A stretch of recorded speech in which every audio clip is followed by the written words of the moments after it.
प्यारे छात्रों, मार्च 2025 के बोर्ड एग्जामिनेशंस शुरू होने जा रहे हैं। अभी जैसे 15 फरवरी से सीबीएसई के, 18 फरवरी से आईसीएसई के और 21 फरवरी से महाराष्ट्र स्टेट बोर्ड के एग्जामिनेशन शुरू होने जा रहे हैं। तो उसमें 28 फरवरी को सीबीएसई का हिंदी का पेपर होने जा रहा है, 28 फरवरी से, ठीक है। और 15 से तो आपकी 15 को इंग्लिश का पेपर है, 20 को साइंस का है और 28 को आपका हिंदी का पेपर है।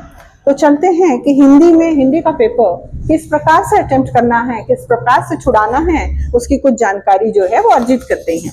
सबसे महत्वपूर्ण चीज है कि हमारा जो टॉपिक होते हैं हिंदी में, जो पैटर्न है, अकॉर्डिंग टू पैटर्न हमारे टॉपिक है, उसको 4 भाग में विभाजित किया गया है। पहला भाग होता है अपठित गद्यांश, मतलब अनसीन पैसेजेस। अपठित गद्यांश होते हैं, 2 गद्यांश आते हैं, उसके क्वेश्चन के आंसर हमें लिखने होते हैं। दूसरा विभाग होता है हमारा व्याकरण का, जिसमें हमें व्याकरण के क्वेश्चंस लिखने होते हैं। देन उसके बाद होता है जो हम पढ़ते हैं पुस्तिकाएं, स्पर्श भाग 2 और संचयन भाग 2, पूरक पठन की जो पुस्तिका है संचयन भाग 2, उसके क्वेश्चन आंसर्स हम जो पढ़ते हैं उस पर मार्क्स दिए होते हैं। और लास्ट का राइटिंग स्किल मतलब लेखन विभाग होता है। लेखन विभाग में हमें यहाँ 10th के बोर्ड एग्जाम में अनुच्छेद लेखन होता है, पत्र लेखन होता है, कथा लेखन होता है, ईमेल लेखन होता है, सूचना लेखन होता है और विज्ञापन लेखन होता है। 6 विधाएं होती है जो हमें कंप्लीट करनी होती है। इस प्रकार से हमारा जो क्वेश्चन पेपर है वो 80 मार्क्स में विभाजित होता है। तो सबसे महत्वपूर्ण चीज एक बार बता देते हैं कि प्रश्न पत्र जो शुरू होता है खंड अ और खंड ब 2 भाग में विभाजित होता है। ये जैसे यहाँ खंड अ शुरू हो रहा है जिसमें बहुविकल्पिक प्रश्न होते हैं, या तो फिर कौन से प्रश्न होते हैं, वस्तुपूरक प्रश्न होते हैं। बहुविकल्पिक प्रश्न और वस्तुपूरक प्रश्न होते हैं खंड अ में। और इसके अलावा जो होता है व्याकरण होता है और वो भी बहुविकल्पी होता है या वस्तुपूरक होता है। ये हो गया खंड अ। और खंड अ जो होता है बेटा वो क्वेश्चन नंबर 1 से क्वेश्चन नंबर 10 तक होता है खंड अ का भाग। और खंड ब जो होता है वो होता है क्वेश्चन नंबर 11 से लेकर क्वेश्चन नंबर 18 तक। क्वेश्चन नंबर 11 से शुरू होता है, ये क्वेश्चन नंबर 11 से खंड ब लगता है और कहां तक चलता है, क्वेश्चन नंबर 18 तक।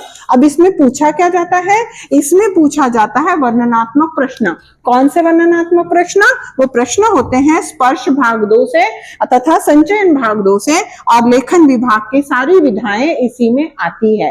तो इस प्रकार से ये पूरा राइटिंग स्किल में चला, वर्णनात्मक हो जाता है। और ये अ वाला जो है वो कौन सा हो जाता है, बहुविकल्पिक होता है या वस्तुपूरक होता है।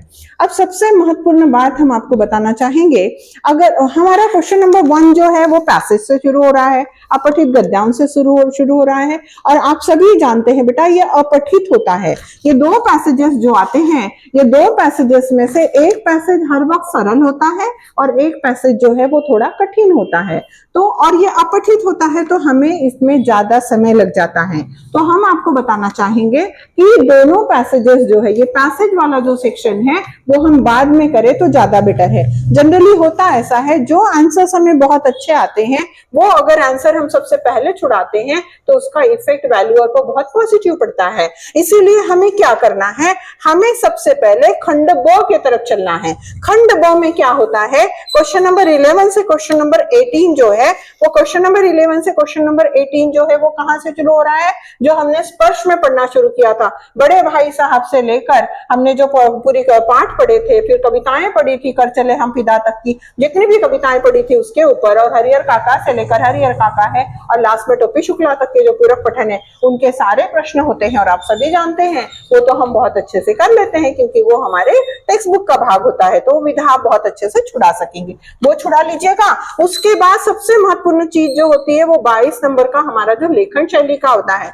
5 नंबर का हमारा अनुच्छेद लेखन होता है। अनुच्छेद जो है उसमें पॉइंट दिए जाते हैं, उन पॉइंट को एक एक पॉइंट को इलेबोरेट मत कीजिए, तीनों पॉइंट को पढ़िए, उसका सार निकालिए और 100 से 120 शब्दों में उसका विवरण लिखिएगा और जो है हेडिंग वो बड़े सिस्टमैटिक लिखिएगा। और जहां अगर आप हो सके तो आपको अगर मुहावरे आते हैं, आपको अगर लोकोक्तियां आती है उससे सटीक, वो जरूर लिखिएगा और उसको अंडरलाइन जरूर कीजिएगा। उसके बाद पत्र लिखना है, 2 में से एक पत्र लिखिए जो आपको अच्छे से आता है। पत्र के बाद में फिर हमें लिखना होता है कथा। कथा होती है या कथा को ही ईमेल का ऑप्शन होता है।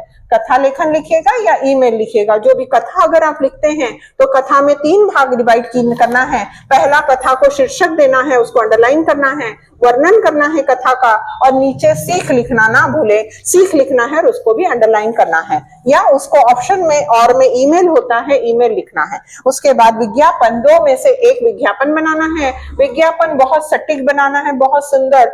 अगर विज्ञापन आप बना रहे हैं 2 लाइन या 3 लाइन का, बढ़िया सा एक रेक्टेंगुलर बना लीजिए या स्क्वायर ऐसा पोस्टर जैसा बना लीजिएगा, और उसमें जितना अच्छे से चित्र बनाना हो बना लीजिए, और जितना अच्छे से हो सके स्लोगन बनाइएगा, और स्लोगन में राइमिंग स्किल का ध्यान रखिएगा, और बहुत अच्छा सा स्लोगन, और सस्ता सुंदर टिकाऊ, बहुत अच्छा छूट वगैरह देते हुए बहुत अच्छा सा सुंदर सा विज्ञापन जो लोगों को मन मोहने वाला हो, ऐसा विज्ञापन बनाकर जरूर लिखिएगा, और उसको हाईलाइट जरूर कीजिएगा। पेंसिल का प्रयोग मत कीजिएगा, अपने जो पेन से आप लिख रहे हैं उसी से आप निकालिएगा। लाइनिंग निकालने के लिए, बॉक्स निकालने के लिए पेंसिल का प्रयोग आप कर सकते हैं।